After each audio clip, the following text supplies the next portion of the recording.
news conference begins, the chair will make a brief opening statement and then take your questions. If you have a question, please raise your hand, and Michelle Smith, who will be standing over here, will call on you. When you're called on, please wait for the microphone to be passed to you. There will be one on each side of the room. Also, please take a moment to silence phones, laptops, or any other electronic devices that might make noise. And I'll be back in a little bit with a 2-minute warning for the cameras.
Good afternoon. My colleagues and I remain squarely focused on achieving our dual mandate goals of maximum employment and stable prices for the benefit of the American people. While the unemployment rate remains low, it has edged up. Job gains have slowed, and downside risks to employment have risen. At the same time, inflation has risen recently and remains somewhat elevated. In support of our goals, and in light of the shift in the balance of risks, today the Federal Open Market Committee decided to lower our policy interest rate by a 1/4 percentage point. We also decided to continue to reduce our securities holdings. I'll have more to say about monetary policy after briefly reviewing economic developments. Recent indicators suggest that growth of economic activity has moderated. GDP rose at a pace of around 1.5% in the first half of the year, down from 2.5% last year. The moderation in growth largely reflects a slowdown in consumer spending. In contrast, business investment in equipment and intangibles has picked up from last year's pace. Activity in the housing sector remains weak. In our summary of economic projections, the median participant projects GDP to rise 1.6% this year and 1.8% next year, a touch stronger than projected in June. In the labor market, the unemployment rate edged up to 4.3% in August, but remains little changed over the past year at a relatively low level. Payroll job gains have slowed significantly to a pace of just 29,000 per month over the past 3 months. A good part of the slowing likely reflects a decline in the growth of the labor force due to lower immigration and lower labor force participation. Even so, labor demand has softened, and the recent pace of job creation appears to be running below the break-even rate needed to hold the unemployment rate constant. In addition, wage growth has continued to moderate while still outpacing inflation. Overall, the marked slowing in both the supply of and demand for workers is unusual. In this less dynamic and somewhat softer labor market, the downside risks to employment appear to have risen. In our SEP, the median projection for the unemployment rate is 4.5% at the end of this year and edges down thereafter. Inflation has eased significantly from its highs in mid-2022, but remains somewhat elevated relative to our 2% longer-run goal. Estimates based on the Consumer Price Index and other data indicate that total PCE prices rose 2.7% over the 12 months ending in August, and that, excluding the volatile food and energy categories, core PCE prices rose 2.9%. These readings are higher than earlier in the year as inflation for goods has picked up. In contrast, disinflation appears to be continuing for services. Near-term measures of inflation expectations have moved up, on balance, over the course of this year on news about tariffs, as reflected in both market and survey-based measures. Beyond the next year or so, however, most measures of longer-term expectations remain consistent with our 2% inflation goal. The median projection in the SEP for total PCE inflation is 3.0% this year and falls to 2.6% in 2026 and to 2.1% in 2027. Our monetary policy actions are guided by our dual mandate to promote maximum employment and stable prices for the American people. At today's meeting, the committee decided to lower the target range for the federal funds rate by a 1/4 percentage point to 4 to 4.25%, and to continue reducing the size of our balance sheet. Changes to government policies continue to evolve, and their effects on the economy remain uncertain. Higher tariffs have begun to push up prices in some categories of goods, but their overall effects on economic activity and inflation remain to be seen. A reasonable base case is that the effects on inflation will be relatively short-lived, a one-time shift in the price level. But it is also possible that the inflationary effects could instead be more persistent, and that is a risk to be assessed and managed. Our obligation is to ensure that a one-time increase in the price level does not become an ongoing inflation problem. In the near term, risks to inflation are tilted to the upside and risks to employment to the downside. a challenging situation. When our goals are in tension like this, our framework calls for us to balance both sides of our dual mandate. With downside risks to employment having increased, the balance of risks has shifted. Accordingly, we judged it appropriate at this meeting to take another step toward a more neutral policy stance. With today's decision, we remain well positioned to respond in a timely way to potential economic developments.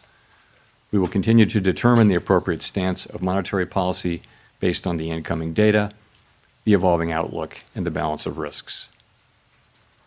In our SEP, FOMC participants wrote down their individual assessments of an appropriate path for the federal funds rate, based on what each participant judges to be the most likely scenario for the economy. The median participant projects that the appropriate level of the federal funds rate will be 3.6% at the end of this year, 3.4% at the end of 2026, and 3.1% at the end of 2027.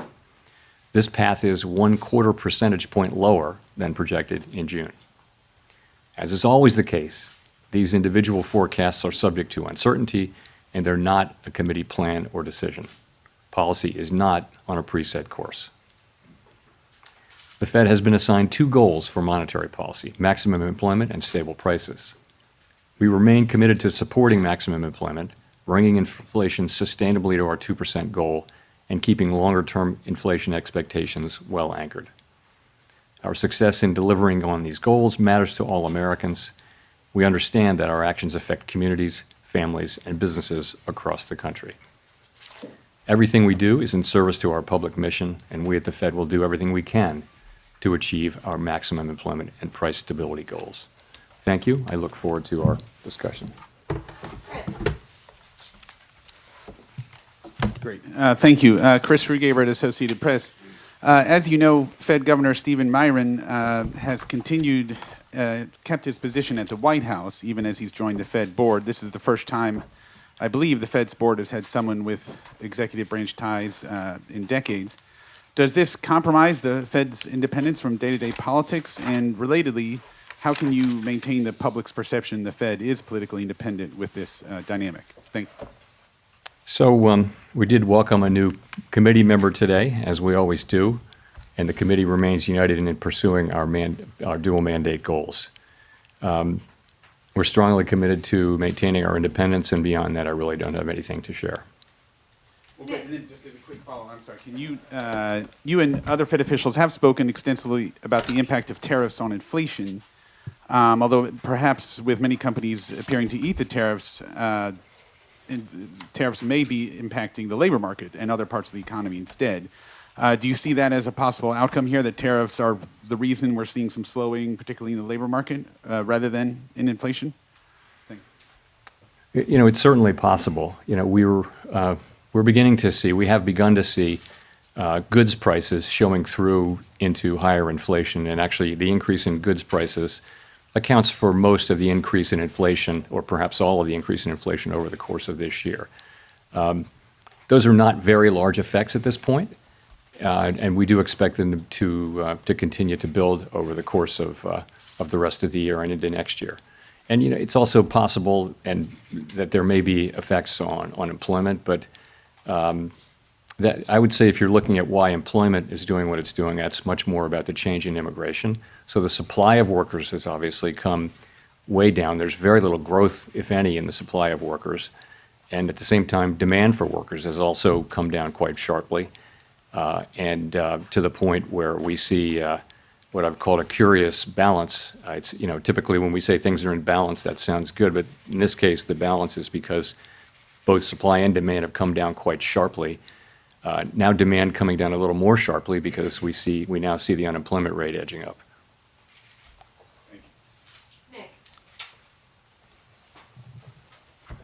Nick Timmeros of the Wall Street Journal.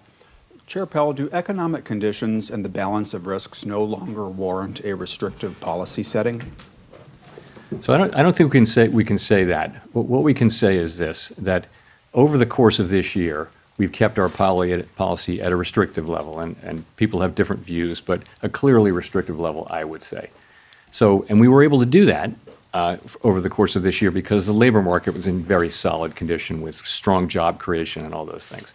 I think if you go back to April and now look at the revised job creation numbers for May, June, July, and August, I can no longer say that. So what that means is that the risks were clearly tilted toward inflation. I would say they're moving toward equality. Maybe they're not quite out of equality. We don't need to know that. But we do know that they've moved meaningfully toward greater equality, the risks between the two goals, and that suggests that we should be moving in the direction of neutral, and that's what we did today. Under what circumstances would a larger than 25 basis points rate cut be warranted? And how seriously was that option entertained at your meeting this week? There wasn't widespread support at all for a 50 basis point cut today. I think we've done very large rate hikes and very large rate cuts in the last 5 years, and you tend to do those at a time when you feel that policy is out of place and needs to move quickly to a new place. That's not at all what I feel certainly now. I feel like our policy has been doing the right thing so far this year. I think we were right to wait and see how tariffs and inflation and the labor market evolved. I think we're now reacting to the much lower level of job creation and other evidence of softening in the labor market and saying, well, those risks are maybe not fully balanced, but moving in the direction of balance now. And so that warrants a change in policy. Colby Smith with the New York Times. Should we be viewing today's cut as the committee taking out some insurance against the possibility that the labor market is at risk of weakening? Or is it the committee's view that the dynamics of a downturn are already in place? I guess I'm just trying to square the shift in the rate forecast in the SEP towards more cuts than just 3 months ago with the fact that the forecast for unemployment didn't change. Yeah, I think you could think of this in a way as a risk management cut, because if you look at the SEP, actually, the projections for growth this year and next actually ticked up just a little bit, and inflation and unemployment didn't really move much. So what's different now? What's different now is that you see a very different picture of the risks to the labor market. You've seen, we were looking at 150,000 jobs a month at the time of the last meeting, and now we see the revisions and we see the new numbers. And I don't want to put too much emphasis on payroll job creation, but it's just one of the things that suggests that the labor market is really cooling off. And that tells you that it's time to take that into account in our policy. So just looking at the SEP, once again, the median participant has inflation higher than previously expected by the end of next year, and the Fed not getting back to the 2% target until 2028. So I guess I'm just wondering how you characterize the risk to price pressures of kicking off a series of cuts at this point. Yeah, so I would look at it this way. We fully understand and appreciate that we need to remain fully committed to restoring 2% inflation on a sustained basis, and we will do that. At the same time, we've got to weigh the risks to the two goals. And I would say since April, to me, the risks of higher and more persistent inflation have probably become a little less. And that's partly because the labor market has softened, GDP growth has slowed. So I would just say that the risks there have been less than one might think. And in terms of the labor market, what we're seeing is unemployment is still low. It's still a relatively low rate, but we're seeing downside risks.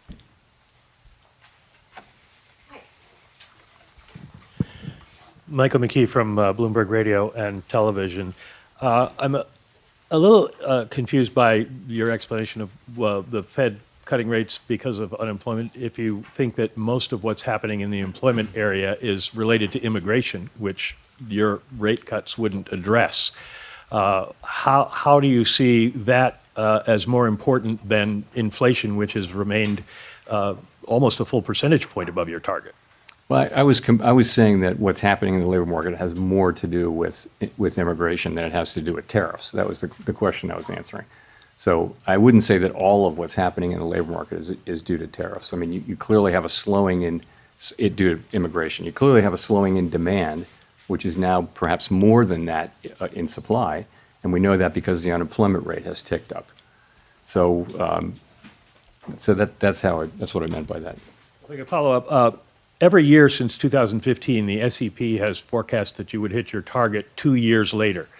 And this year, this SEP says you're going to hit your target 2 years later. 2% does not seem to be in sight. Does that suggest that the 2% target is not really achievable?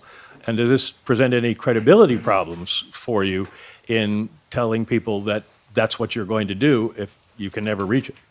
Well, I mean, you're right. It does say we're going to get to 2% inflation in 2028, at the end of 28. But that's, that's literally how you put the projections together. You're writing down a rate path, which is designed to create, over the course of the SEP, time frame, 2% inflation and maximum employment too. So that's all that is.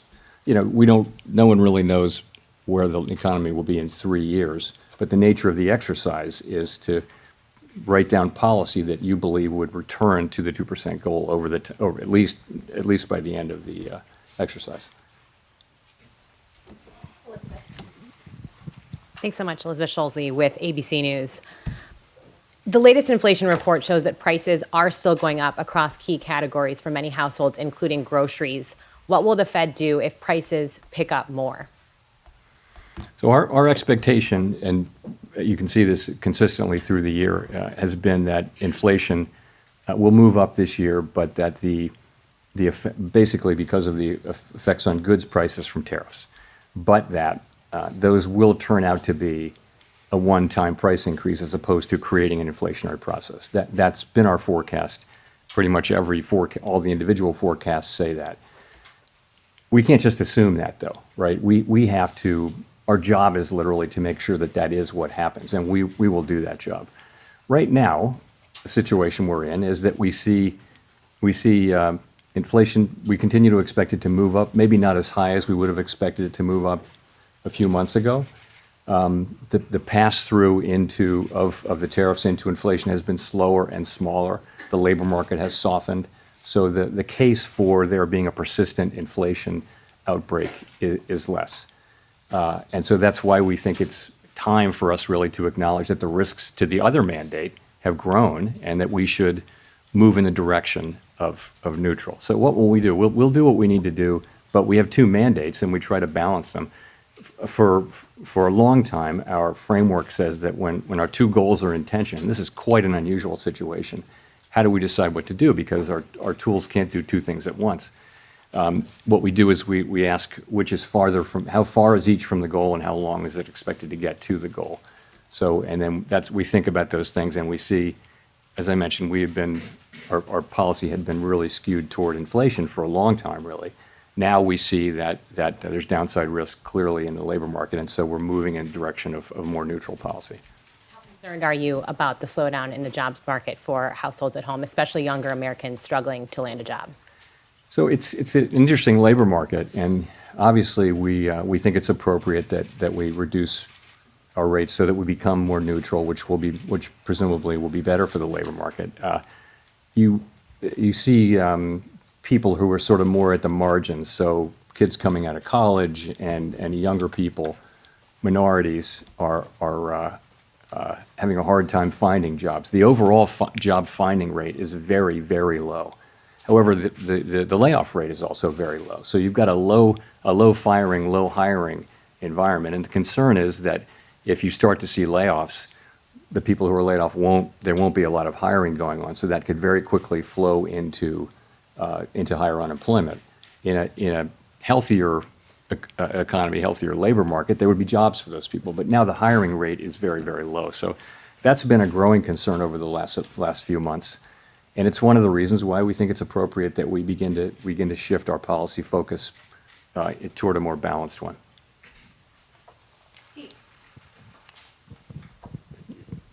Steve Leisman, CNBC. Mr. Chair, in the past, during rate cuts, you used the word recalibration. And I wonder if you pointedly did not use it this time.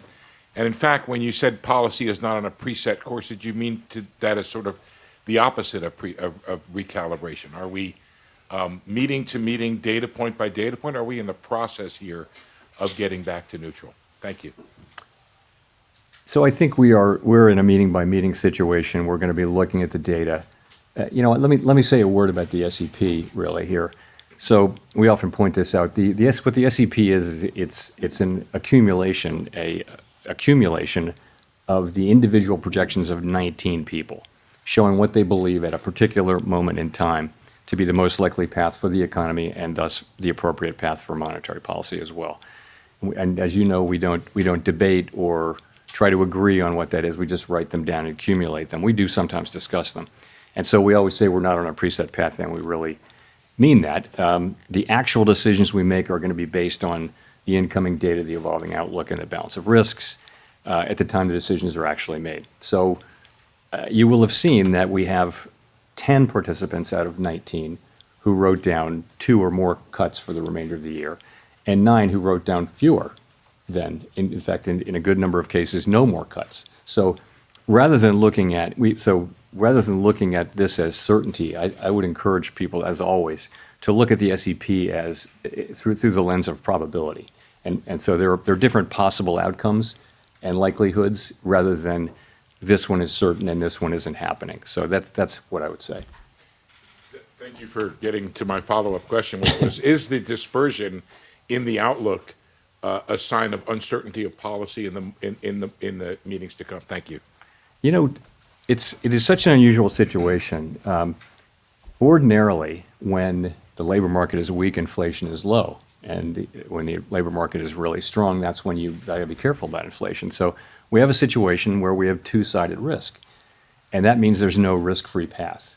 And so it's quite a difficult situation for policymakers. And it's not at all surprising to me that you have a range of views. It's not so much about having different views for the path of the economy, but it's partly that. But it's also partly about what's the right thing to do in light of the tension between the two goals. How do you weight them?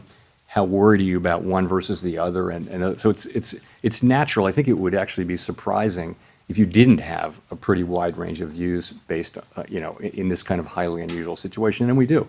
So, but we get together, we discuss, we have a great discussion, and then we decide what to do and we act. But you're right that it's a wide dispersion of views, and I think that's understandable and natural in the current situation.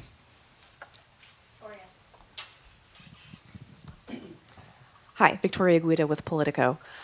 You've talked a lot about Fed independence and the importance of it over the years, but as markets have questions about what exactly President Trump's intentions are with the Fed, what would you point to as the things they should be watching to determine that the Fed is still making decisions based on, the economic outlook rather than political considerations?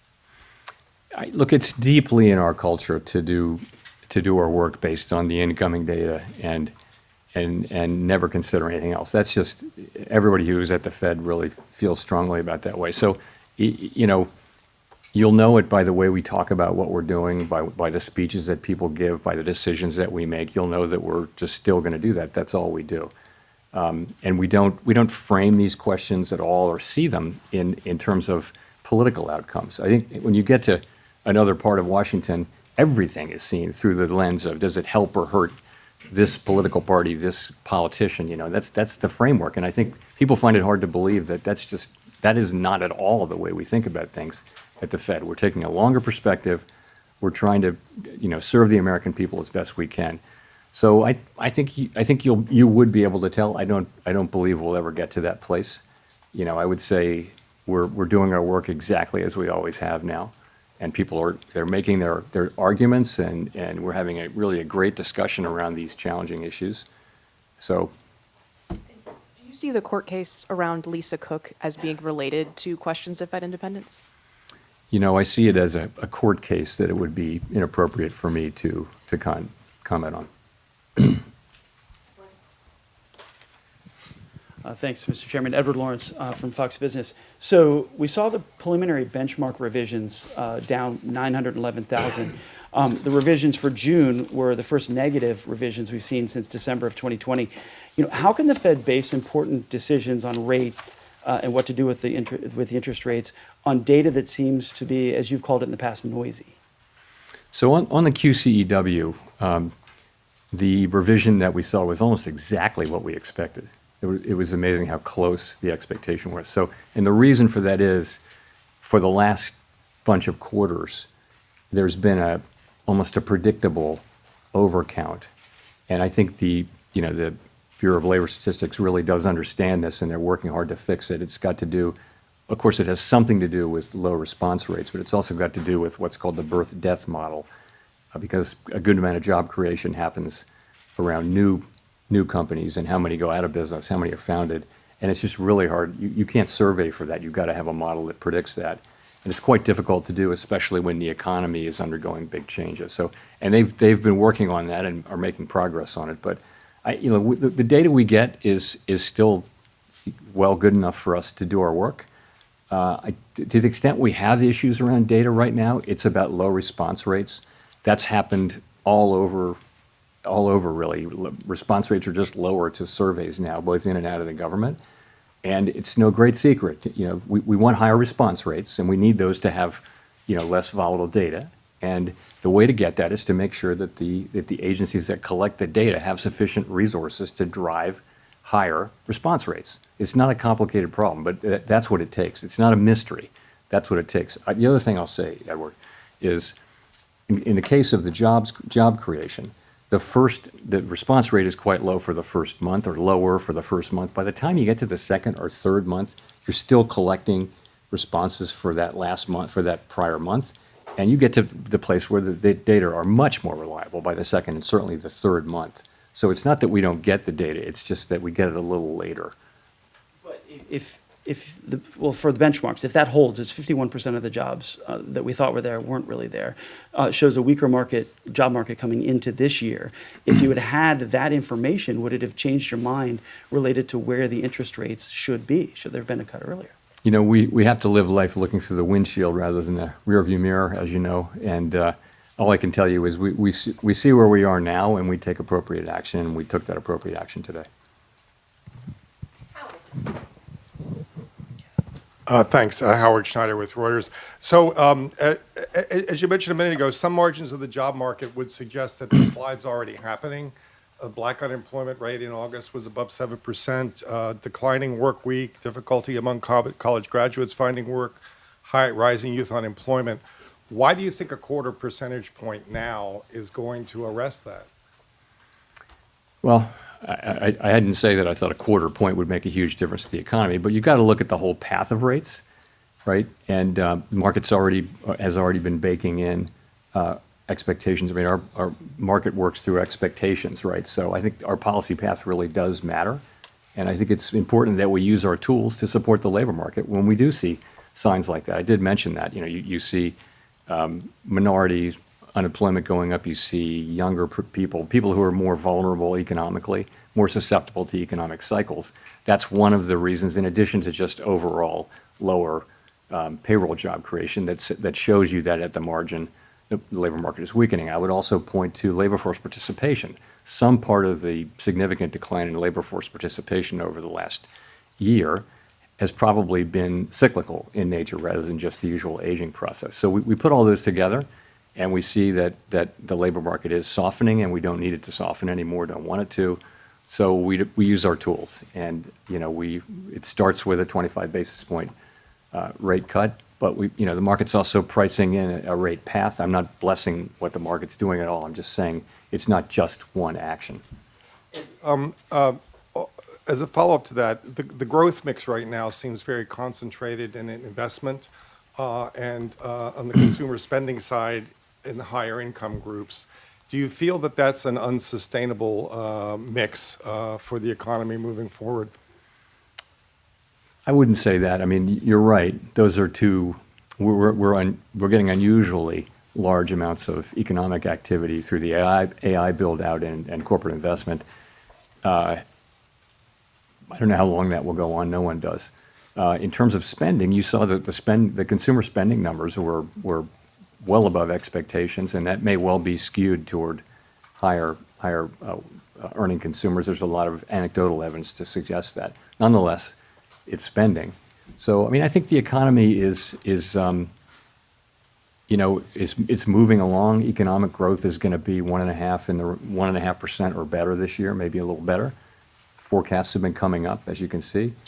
So, labor market unemployment is low, but downside risks, but it's still a low unemployment rate. So that's how we see it.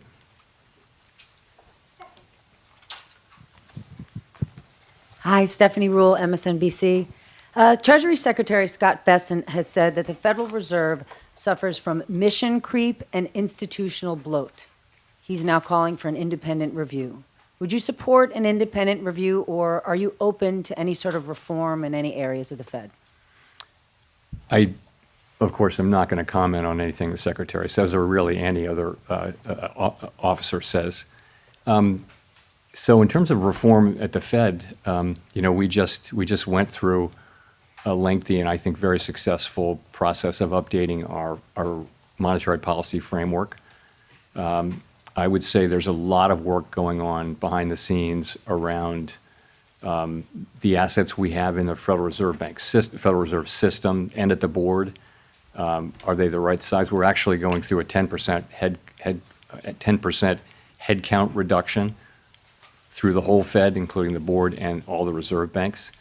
The employment at the Fed at the end of that will be basically at the same level it was more than 10 years ago. So we will have had zero job growth for more than a decade when we're finished with that, and I think we'll probably do more than that. So I think we're certainly open to constructive criticism and ways to do our jobs better. But not an independent review? We're certainly open to to always trying to do better. Mr. Chairman, Neil Irwin with Axios. There's been some debate lately on whether AI is already starting to affect the labor market in terms of lower labor demand, higher productivity by contrast. Do you buy that? And if that is true, does that have implications for the monetary policy setting? So there's great uncertainty around that. I think my view, which is also a bit of a guess, but widely shared, I think, is that you are seeing some effects, but it's not the main thing driving it. And so particular focus on young people coming out of college. And yeah, there may be something there. It may be that companies or other institutions that have been hiring younger people right out of college are able to use AI more than they had in the past. That may be part of the story. It's also part of the story, though, that job creation more broadly has slowed down. The economy has slowed down. And so it's probably a number of things. But yeah, it's probably a factor. Hard to say how big it is.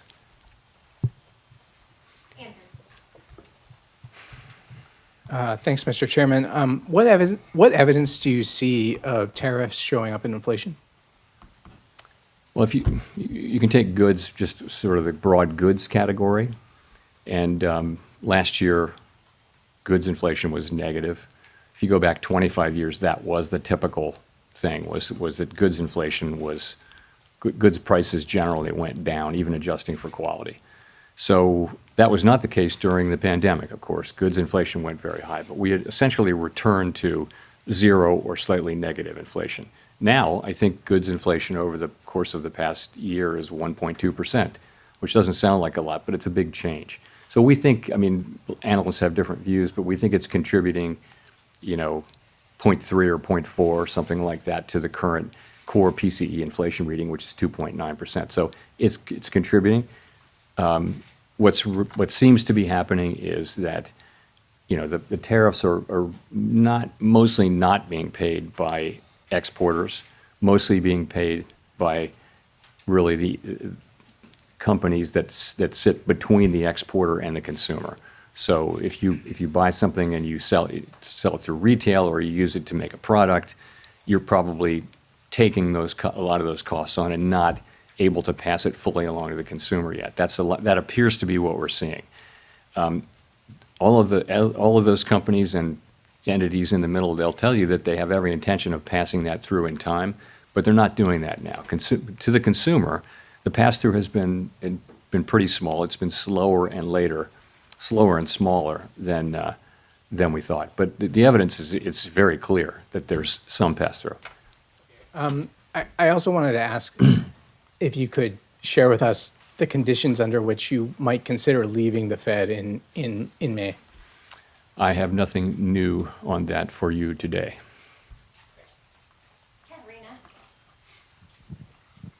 Hi, Hi, Katerina Saraiva with Bloomberg News. I just wanted to follow up on one of your answers just a couple minutes ago. We've often heard you talk about how you and your colleagues, do not think about politics. This does not enter the room. But one of your new colleagues does come from this world, right, where everything is seen through this framework of politics and of what party is being helped, and that person is still employed by the White House. How can markets and the public interpret, some of his speeches, for example, and then some of the forecasts that we see today? I mean, the median for this year was moved because of the introduction of his forecast. I'm talking about the number of rate cuts seen this year. What do you say to markets and the public that are trying to interpret, what you guys are saying? So there's 12 vote, 19 participants of whom 12 vote, as you know, on a rotating basis. So no one voter, can really, the only way for any voter to really move things around is to be incredibly persuasive. And the only way to do that in the context in which we work is to make really strong arguments based on the data and one's understanding of the economy. That's really all that matters. And that's how it's going to work. And I think that is the way the institution, that's in the DNA of the institution. That's not going to change. And then I wanted to ask about a Gallup poll that showed that Americans now have more confidence in the president than the Federal Reserve when it comes to doing what's right for the economy. Why do you think that is, and what's your response? What's your message to the public? Our response is we're going to do everything we can to use our tools to achieve the goals that Congress has given us, and we're not going to get distracted by anything. So I think that's what we're going to do. We're just going to keep doing our jobs.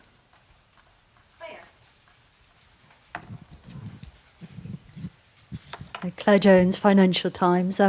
Given the range of views expressed prior to the meeting, I think there was a lot less dissent today than a lot of people expected.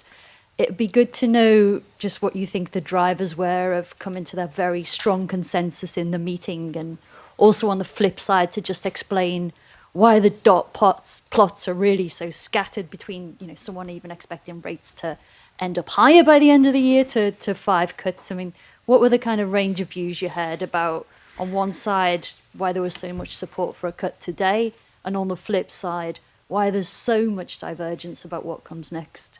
So I think there's quite a wide assessment that the situation has changed with respect to the labor market. Whereas we could still say, and did say in July, at the time of the July meeting, that the labor market was in solid condition, and we could point to 150,000 jobs per month and many other things.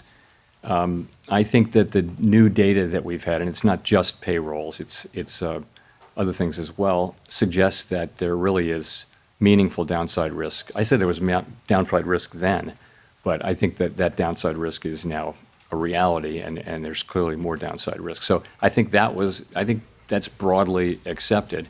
And so that meant different things for different people. Some wrote down, almost everyone wrote down, supported this cut, and some supported more cuts and some didn't, as you will see from the dot plot. So that's just the way it is. I mean, people have, you have people who take this work very seriously, think about it all the time, do their work, discuss it with our colleagues. We endlessly discuss this between ourselves, and then we have a meeting where we put it all out on the table, and this is what you get. And you're right, there's a range of views in the dots, and I think that's, like I said, very unsurprising given the quite unusual, historically unusual nature of the challenges that we face. But let's remember, though, the unemployment rate's 4.3%. The economy's growing at 1.5%. So it's not a bad economy or anything like that. We've seen much more challenging economic times. But from a policy standpoint, the standpoint of what we're trying to accomplish, it's challenging to know what to do. There are, as I mentioned earlier, there are no risk-free paths now. It's not incredibly obvious what to do. So we have to keep our eye on inflation. At the same time, we cannot ignore and must keep our eye on maximum employment, which is those are our two equal goals. And you will see that there's a range of views on what to do. Nonetheless, we came together today at the meeting and acted with a high degree of unity.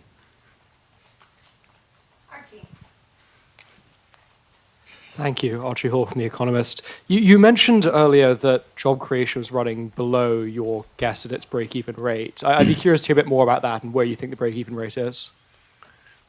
So there are many different ways to calculate it, and none of them is perfect. But it's clearly come way down. You could say it's somewhere between 0 and 50,000, and you'd be right or wrong. I mean, there's just many different ways to do it.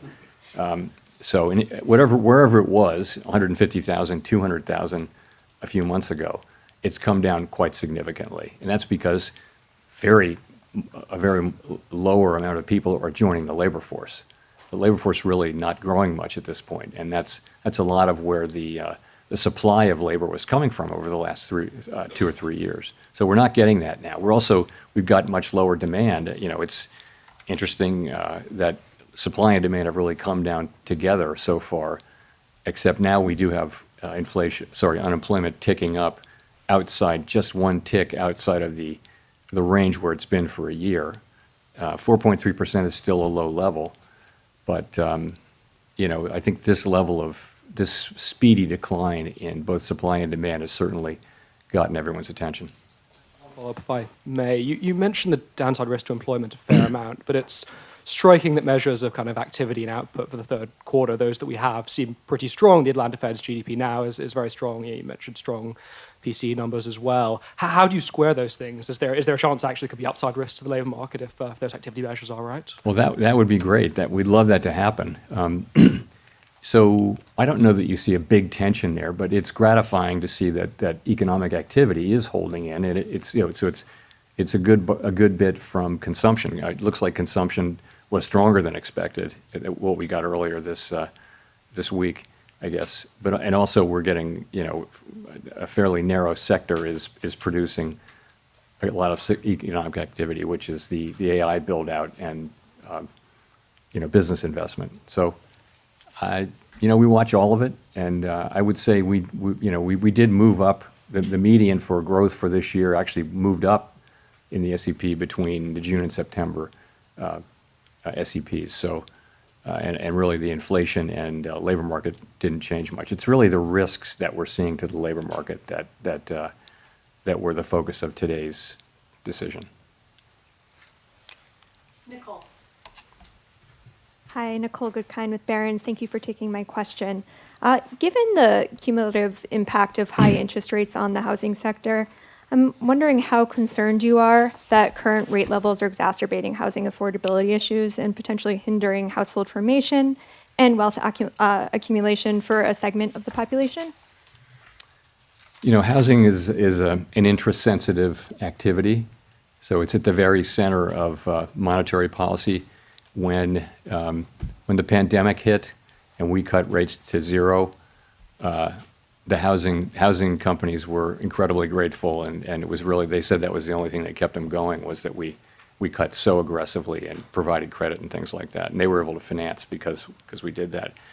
The other side of that is when inflation gets high and we raise rates, and you're right, it does burden the housing industry, and so rates have come down a bit, and as that happens, we don't set mortgage rates, but our policy rate changes do tend to affect mortgage rates, and that has been happening, and that'll of course raise demand.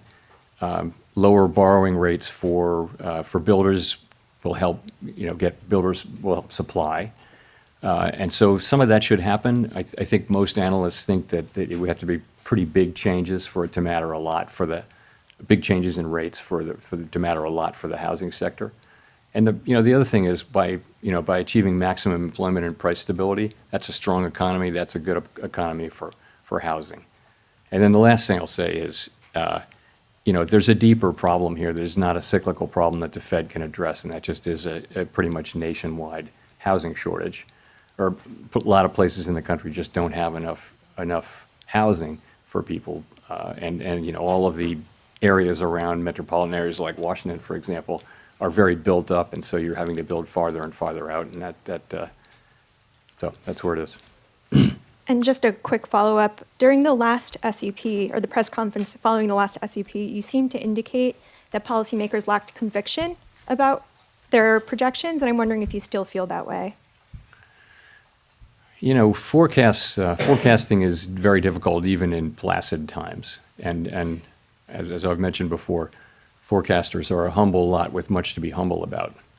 So I think right now is a particularly challenging time, even more uncertain than usual.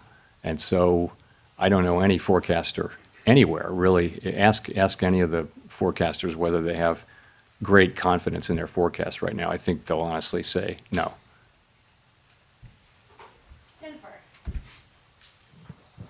Thank you, Chair Powell. Jennifer Schonberger with Yahoo Finance.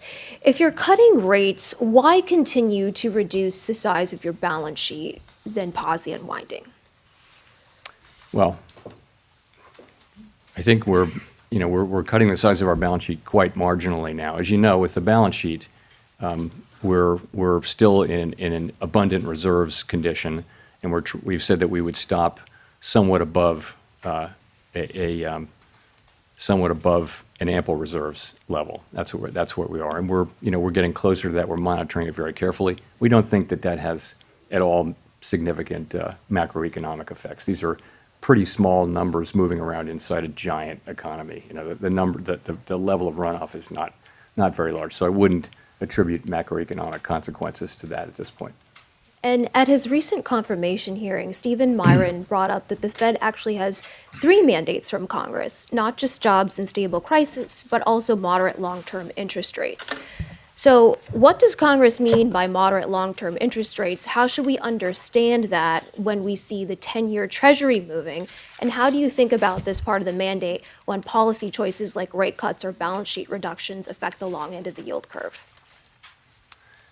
So we always think of it as the dual mandate, maximum employment and price stability, for a long time, because we think moderate long-term interest rates are something that will result from stable inflation, low and stable inflation, and maximum employment. So we haven't thought about that for a very long time as a third mandate that requires independent action. So that's where that is. And there's no thought of, as far as I'm concerned, there's no thought of considering that, considering that we somehow incorporate that in as something in a different way.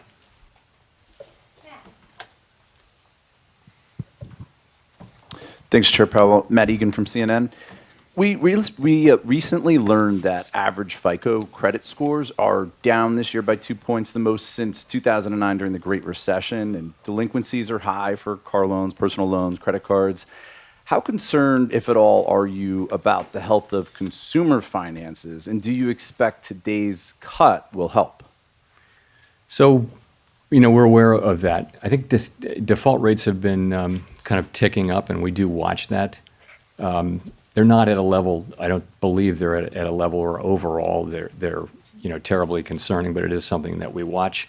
Lower rates should support economic activity. I don't know that one rate cut will have, a visible effect on that, but over time, a strong economy with a strong labor market is what we're aiming for, and stable prices, so that should help. Just to follow up, this rate cut is coming at a time when the stock market is at or near all-time highs, and some valuation metrics are elevated historically. Is there a risk that cutting rates could overheat financial markets, potentially fueling a bubble? We're tightly focused on our goals, right? And our goals are maximum employment and price stability. And so we take the actions that we take with an eye on those goals. Separately, and that's why we did what we did today. Separately, we monitor financial stability very, very carefully. And, I would say it's a mixed picture, but households are in good shape, banks are in good shape. Overall, households are still in good shape in the aggregate. And I know that people at the lower end of the income spectrum are under pressure, obviously. But from a financial stability perspective, we monitor that picture. we don't have a view that there's a right or wrong level of asset prices for any particular financial asset, but we monitor the whole picture, really looking for structural vulnerabilities. And I would say those are not elevated right now. Jean, we'll go to you for the last question. Hi, Chair Powell. Jean Young with M&I Market News. I wanted to ask about inflation expectations.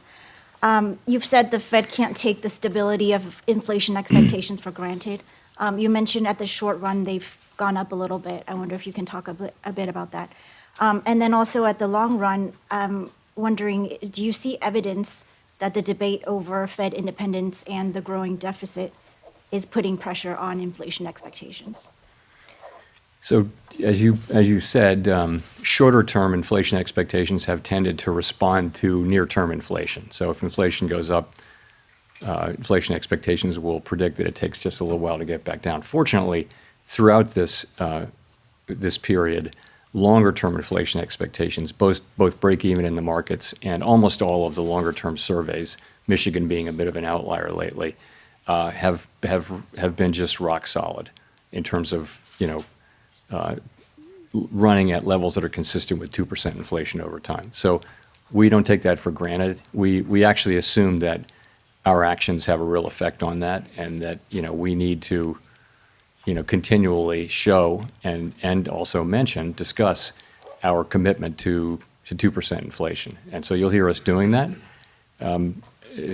But as I mentioned, it's a difficult situation because we have risks that are both affecting the labor market and inflation.